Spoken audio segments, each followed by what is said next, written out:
Okay, well, hi, my name is Kendall Stafford. I am the team coordinator and the social media coordinator for the Dallas-based nonprofit #Team Writers Project. Thank you so much for just agreeing to talk with us today and share your journey and just some tidbits of advice. We really, really appreciate it. But if you can please introduce yourself with pronouns, we would greatly appreciate that. Okay, awesome. Thanks for having me. My name's Loridee De Villa, and my pronouns are she and her. Hi, so welcome, Loridee De Villa.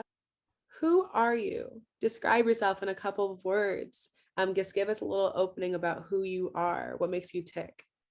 Okay, well, I guess the most relevant description of me here would be that I'm an author. So I wrote this book. It's called How to Be the Best Third Wheel. And other than that, I am a student. I go to university. I just finished my second year and my major's in biology. And I have a double minor in, I'm completing a double minor in religion and psychology, which has been really interesting and fun. And in my spare time, I like to do art. I love the visual arts. I love writing, obviously. And yeah. Thank you. So I was actually going to bring that up. I have been looking at your feed and I saw that, yes, you did recently publish How to Be the Best Third Wheel. This book has won a Wattpad Award and accumulated over 1.6 million reads on Wattpad. And for those who are unfamiliar, Wattpad is an online social reading platform intended for users to read and write original stories. This is founded by Alan Lau and Yuen, and the platform aims to create social communities around stories and remove the barriers between readers and writers. So where can this Wattpad book be purchased? Like, I want to buy my copy for sure. Barnes and Noble is a big one. Here in Canada, Indigo, on Amazon, Book Depository, Indie Bookstore, also Google eBooks, and on Wattpad. It's still on there, except it's a paid story.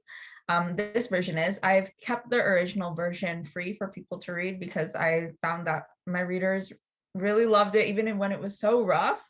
So I want to keep it there for them. Wait, so what was the publishing process like for this? Like, this being someone who goes to university, who's a student who definitely has a lot going on, and like, how did you even get into the publishing world, and how was that process like for you? Yeah, so it was very, very unconventional and not traditional at all. People ask me about publishing, and I'm like, oh wow, this is not what most people go through. Um, so when I had won the Wattpad Award in 2020, they approached me with like a call and they were like, we want to speak with you about your book. And I was like, oh, okay. I didn't really think much of it, except when I got on the call, they were like, so we want to publish you. And I was like, what? That's that's kind of crazy because I wasn't querying like most people do. I didn't even know what querying was at that point. I didn't know anything about publishing. And this book was severely unedited. And I was like, oh my God, did you guys actually read the whole thing? But I'm so grateful they got through it because it was definitely a mess, but a mess with potential. Took a lot of work to get it where it is now. Um, People say that it's an editing process. I say it was a rewrite process because there were so many changes that I had made because I had grown as a writer since I started the story because I started writing it when I was in grade 9 and I was 14. And then by the time I had won the publishing deal, I was 18, which I had more to give at that point. So, yeah, I'm not going to sugarcoat it. It was very difficult because first year of university was so hard and it's such a big transition. And then to have this on top of all of that, it was difficult, but it taught me a lot about time management and sticking up for, my own schedule. And luckily the people at Wattpad were so nice and they were extremely flexible with my schedule. So Yeah, it was this whole journey. Some days when we were really close to the end, I was editing from 12 a.m. to 3 a.m. every day, and I was like so tired, but it was so worth it at the end. And it feels so good to just, have all of that hard work poured out into the world now. Honestly, I love hearing about that and hearing how like you are describing it as not this smooth, perfect path, that it was bumpy and it was hard, It's like being this young and upcoming writer, it's hard. And um I know that like I appreciate, and everyone that's like on Team Writers Project appreciates that like vulnerability, like you just giving that. But yeah, I remember my Wattpad days. I remember like I wrote Tangled fan fiction when Tangled first came out, and it's a different platform for sure, so I can see where the unconventionalness kind of comes in. But that community is definitely like no other. When they attach themselves to a book or something, they are with it in the long run. But what was it like transitioning from being on Wattpad, this different platform, to having this physical book? Were you worried that your audience may not follow? Were you just kind of nervous about if that shift would happen smoothly? Like, where was your head at? hmm I think one of my biggest concerns and fears was that I was changing a lot of things, and I had so many readers support the original version, but I felt that like, some parts of it were not things that I wanted to keep, and I didn't really know what to do.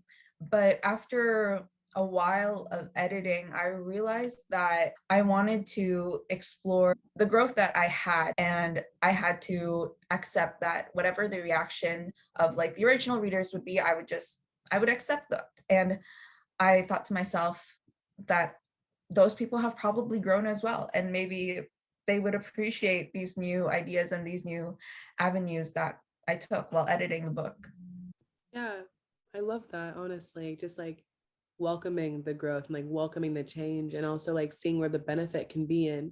Um, for those who do not know, are you able to describe this up and coming novel, or eventually read an excerpt if you feel so generous? You don't have to. You don't Oh, have I to. can. Yay. Oh my gosh, super exciting. Okay, I'm twiddling my fingers. Okay, so this is, I call it an anti-romance novel. And basically it's about this 16-year-old girl. Her name's Lara de la Cruz, and she went on this fun summer vacation with her family in the Philippines. And coincidentally, there just was no internet there. That was just inspired by when I went to the Philippines when I was 12, and the internet signal was very poor. So yeah, so she wasn't able to communicate with her best friends for the entire summer. And when she comes back, it's this chaotic first day. And right at the morning, she sees these three guys attacking her best friends. And she soon realizes that over the summer, they all found themselves in relationships. And she is still single. So now she is a third wheel, and she feels really out of place. But to make things worse, her childhood nemesis, they have like this friendship, enemyship going on. The boyfriends of her best friends are his best friends. So now he's also in a third wheel position as well. And while they both seem to be growing apart from their friends because their friends are spending more time with their significant others, they end up spending a bit more time with each other, and they discover that what they thought about each other is a bit different than how they actually, I guess, are. So yeah, that is what it's about without any spoilers. Um, yeah. And I can also read an excerpt from the beginning. I turn back to my friends, ready to ask about why they're so nervous, when I hear the voice of one of James's squad members. Babe, spinning around so fast that my head could fall off if it wasn't attached to my body, my attention focuses on a certain shy boy now running over to my group. Mark. Carol grins at me shyly as he wraps an arm around her shoulder. She brushes his dark brown curls away from his green eyes.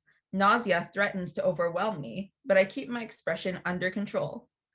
Looks like we're going to be third wheels, I chirp to Kira and Jasmine, who don't return my smile or laugh at my joke like they would normally. Darling, another guy shouts, causing a cringe to form on my face. Darling, are we in the 1960s now? Daniel races toward us. Who is he going? He wraps an arm around Kira and kisses her forehead. Oh my goodness, no. Honey, whipping my head around once more. Okay, I did get whiplash this time. I see Logan sprinting toward us. Pushing me out of the way, he attacks Jasmine's face with his own as if she's in life-threatening condition and needs immediate CPR.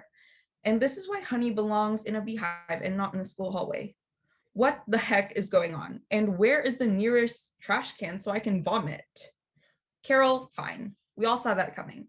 She and Mark have been close for almost 5 months. Kira, kind of weird. She's not really the type to date with her overloaded schedule. But Jasmine Zhao is a freaking saint. We all thought she was going to become a nun or something. Can someone fetch me a glass of water? Actually, can you make it holy water? Yet here she is, hand deep in his blonde hair, making out with Logan Ford, the blue-eyed mega player of the school. Don't tell me I missed the good girl, bad boy story arc while I was gone. Staring at the three couples for a minute, I consider all the ways that I could chase these boys off with a sledgehammer. So yeah, that's from chapter 1. Oh my gosh, that is so funny. Oh my gosh, the picture is so clear. The humor is there. The character's voice is so identifiable and so individualistic. I love all those images. It's hilarious. The jokes about the holy water. Like, I encourage every single person who will be watching this and myself to literally go get this because it sounds amazing and super entertaining and very relatable. So I'm wondering, how did you become a writer? Again, my writing journey, super unconventional. I just started writing when I was younger because I've always loved to read and I wanted to write stories that would make me feel happy. In some ways, it was kind of like a coping mechanism. Just write about stuff that you wish happened to you in real life, or if there was stuff going on in my real life, they would be sprinkled in there.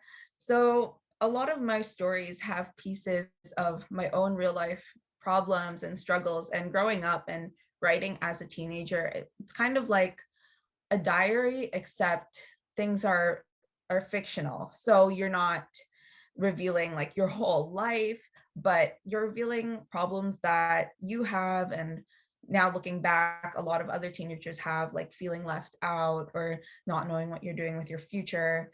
So yeah, that's just my way of getting that out. Ooh. See, I am so intrigued right now.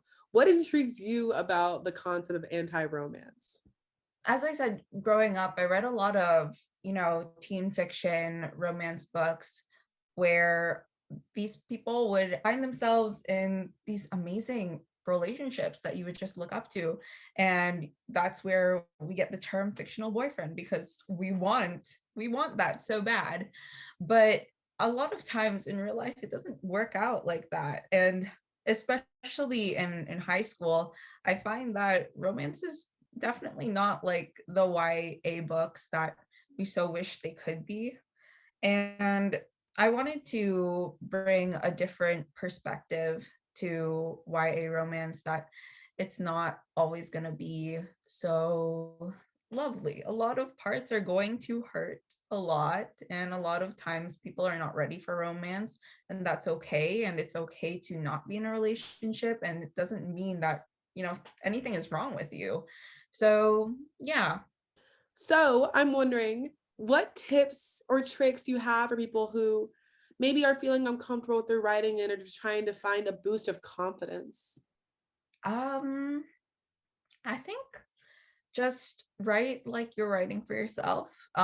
You're never really writing for people. If you do it for yourself, it's much easier. If you like your work, someone else is going to like your work. Like at least one person in this world is going to like it. And even if a lot of people don't, what matters is that you've written something that you are proud of, that you like, and that you would read, because at the end of the day, writing is this creative outlet for you, and you shouldn't let the fear of judgment take that away from you. Pop all the way off. Seriously. Oh my gosh. That is just like, that is so encouraging, honestly. So this is a question we ask to every single person who has ever talked to one of us or anyone we've asked questions to or had on here. If you were a dessert, which one would you be and why? And I'm talking flavors, textures. Is it sweet? Is it savory? Does it have a drizzle on it? Like, what kind of dessert? I'm very, very, very, very interested.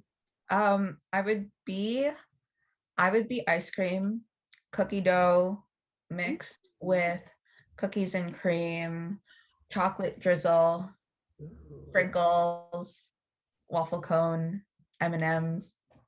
Okay, wait, this is so dynamic. I have to know why. One, I'm gonna try that. That sounds honestly delectable.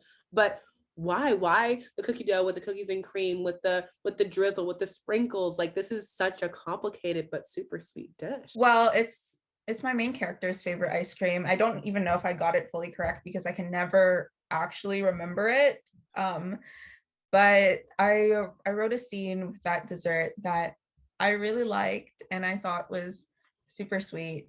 And when I think of that dessert, I don't know, I have this like awe feeling, and yeah. If you can please shout out your socials or any of your platforms, we will greatly appreciate it. We want to boost you up so, so, so much. So I'm most active on Instagram, I think. It's at Loridee.De.Villa, and that is the same for my TikTok account. And those are the two that I use the most.